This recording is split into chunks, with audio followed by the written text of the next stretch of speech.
We are starting in a made of candy Shangri-La inhabited by elderly humongous pythons. I want to be a chocolatier who's looking for his next big product to astonish the world with, and I've heard tales my entire life of the legendary Shangri-La made of candy, and I just so happened after years of searching to have finally found the right place. So I'm collecting samples and just running through and in disbelief that this place was actually real. Ben, I have a quick question for you before I set your scenario. You're here looking for recipes, but they're going to give you the recipes. So I take this means that you are willing to sneak around and steal the recipes. Yeah, I imagine I have a trench coat just full of jars.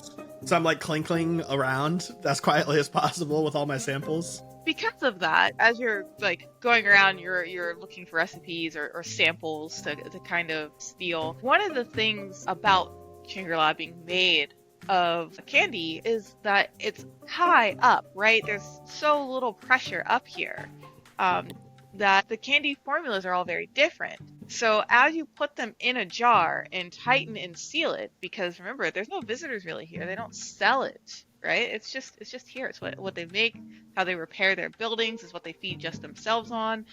So as you tighten it up in there, that seal that you create ends up with air pressure in there it's not used to. So all of these jars of samples on you as you move around are now volatile and have decided that with that volatility, they are exploding. So you are covered in samples that are exploding on you. Glass shards, suddenly hot chocolate that basically it's past hot fudge. It's now just lava fudge.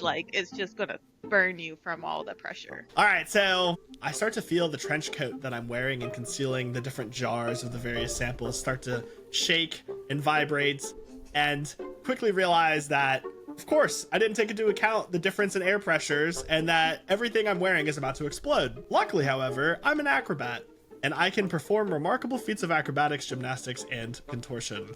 This is maybe a deep cut here, but have you guys ever seen the videos of people who take off their hoodie with their feet? Am I the only one who's maybe okay? I've seen that. To me, that's an absolutely remarkable feat of acrobatics. And what I'm gonna do is I'm going to, in one fell swoop with one arm, grab my trench coat and whip it off my body while doing a somersault so that the extra momentum flings the exploding glass away from me before I land on my feet. And while I'm alive, I am very distraught that I just lost all those samples I've been collecting. And I will not make this mistake a second time.